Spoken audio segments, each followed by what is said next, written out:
semuanya, perkenalkan nama saya Erza Abianza dengan NIM 22046022 dari kelas Media dan Multimedia Pembelajaran Sejarah, sesi Rabu pukul 13.20 sampai dengan 15.50. Pada video kali ini saya akan menjelaskan tentang salah satu organisasi pergerakan nasional di Indonesia, yaitu Organisasi Sarekat Islam. Gimana penjelasan lebih lanjut? Mari kita tonton video berikut ini.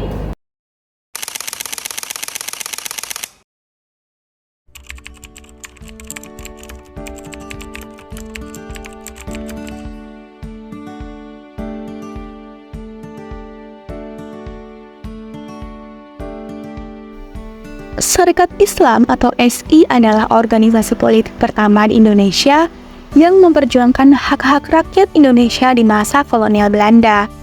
SI merupakan organisasi pergerakan nasional yang memiliki pengaruh besar dalam perjuangan kemerdekaan Indonesia. Sarekat Islam berfungsi sebagai wadah bagi umat Islam untuk bersatu dalam menghadapi berbagai tantangan yang dihadapi, baik dari penjajahan kolonial maupun dari dalam masyarakat itu sendiri.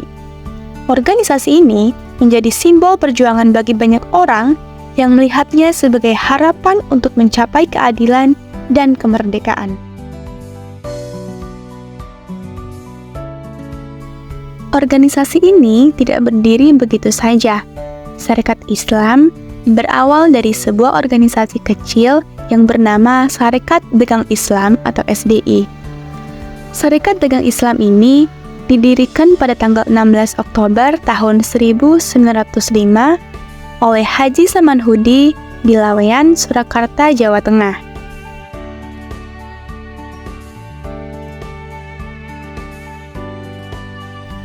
Berdirinya organisasi Sarekat Dagang Islam ini merupakan respons terhadap dominasi ekonomi yang dilakukan oleh pedagang non-muslim, terutama dari golongan Tionghoa. Pada saat itu, para pedagang muslim merasa terpinggirkan dan tertekan oleh praktik monopoli yang merugikan mereka. Selain monopoli bahan-bahan batik oleh orang-orang Tionghoa, gerakan kristenisasi yang didukung oleh pemerintah kolonial Belanda juga menjadi salah satu pemicu berdirinya Sarekat Dagang Islam. Pemerintah Belanda memandang Islam sebagai ancaman bagi kekuasaan kolonial, sehingga mereka berusaha menekannya. Nah, di sisi lain, penghinaan terhadap Islam oleh golongan kejawen, terutama dari kalangan bangsawan di Yogyakarta dan Surakarta, juga turut mendorong perlawanan yang menyebabkan berdirinya Sarekat Dagang Islam ini. Seiring perkembangan organisasi Sarekat Dagang Islam, bergabunglah tokoh penting yang membawa perubahan pada organisasi ini.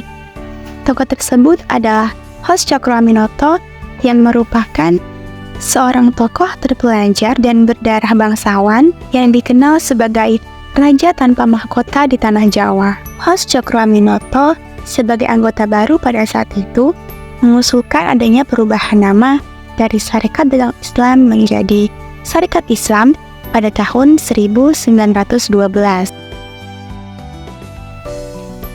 Perubahan ini tidak hanya sekedar nama, tetapi juga mencerminkan perluasan tujuan organisasi ini agar tidak hanya berfokus pada aspek ekonomi, tetapi juga mengedepankan perjuangan politik dan sosial untuk umat Islam di Indonesia. Dengan kepemimpinan Hos Cokroaminoto, Sarekat Islam membagi perjuangan menjadi 3 tahap. Yang pertama, mengusir penjajah, kedua, menjadikan Islam sebagai dasar negara, dan ketiga, membentuk pemerintahan berdasarkan hukum Islam. Nah, dengan visi yang lebih luas ini, Sarekat Islam berusaha untuk menggalang dukungan dari seluruh umat Islam di Indonesia, bukan hanya dari kalangan pedagang saja. Sejak berdirinya, Sarekat Islam mengadakan beberapa kongres untuk memperkuat struktur organisasi dan memperjelas tujuan perjuangan. Salah satu kongres penting adalah kongres pertama yang diadakan di Surabaya pada Januari tahun 1913, di mana tujuan utamanya adalah untuk menghapus stigma negatif terhadap Sarekat Islam yang dianggap sebagai organisasi pemberontak. Kongres ini dihadiri oleh ribuan anggota dan menjadi momen penting dalam sejarah Sarekat Islam. Setelah kongres pertama, Syarikat Islam terus mengadakan kongres-kongres berikutnya untuk membahas berbagai isu yang dihadapi oleh umat Islam dan untuk merumuskan strategi perjuangan mereka. Meskipun mengalami perkembangan yang pesat, ternyata organisasi Syarikat Islam juga menghadapi tantangan yang begitu besar. Pada tahun 1921, organisasi Syarikat Islam mulai mengalami perpecahan. Hal ini ditandai dengan masuknya paham komunis yang dibawa oleh anggota Syarikat Islam itu sendiri. Mereka adalah Semaun dan kawan-kawan. Semaun dan kawan-kawan yang dianggap menjadi duri dalam daging organisasi Syarikat Islam ini telah membawa masuk paham komunis yang menyebabkan terjadinya pergesekan antara kelompok-kelompok dalam organisasi Syarikat Islam. Akhirnya, atas dorongan dari Agus Salim dan Abdul Muiz, dikeluarkanlah aturan bahwasanya anggota SI tidak boleh merangkap jabatan. Bagi siapa yang merangkap jabatan, harus memilih SI menjadi pilihan satu-satunya atau dipecat.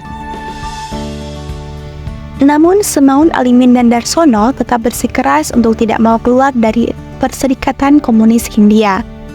Maka pada Kongres di Madiun pada tahun 1923, Semaun dan kawan-kawan dipecat dari organisasi Syarikat Islam. Akhirnya terpecahlah organisasi Syarikat Islam menjadi Syarikat Islam Merah dan Syarikat Islam Putih.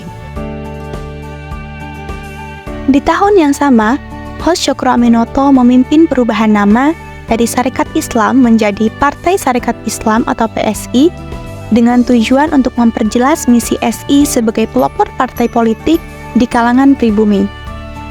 Kemudian pada tahun 1929, Partai Syarikat Islam kembali berubah nama menjadi Partai Syarikat Islam Indonesia.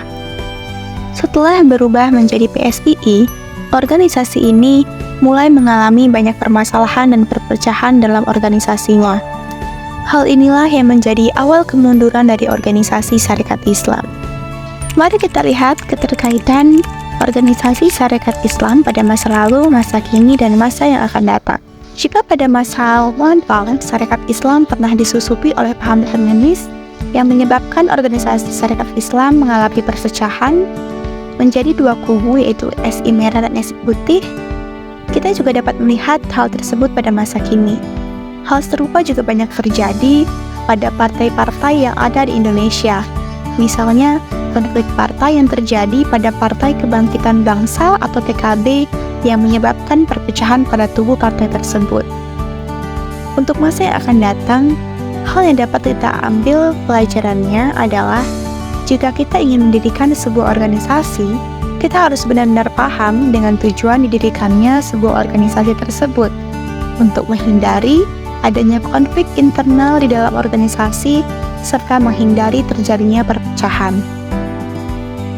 Setelah mempelajari organisasi Syarikat Islam tadi, ada banyak hal yang dapat kita ambil untuk dijadikan pembelajaran dan diaplikasikan dalam kehidupan sehari-hari.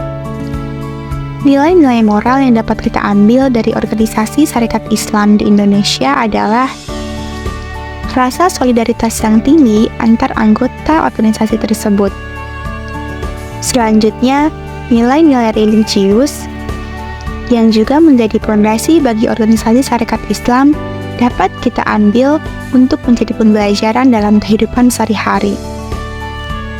Dan terakhir, nilai moral yang dapat kita ambil adalah nilai disiplin dan integritas dari tokoh-tokoh Syarikat Islam dalam memperjuangkan organisasi tersebut. Semoga dengan adanya video pembelajaran tentang organisasi Syarikat Islam ini, kita sebagai generasi muda dapat lebih meningkatkan rasa nasionalisme dalam jiwa kita, serta dapat mengambil hal-hal positif yang ada dalam organisasi Syarikat Islam ini. Sekian dulu pembelajaran kita pada kali ini.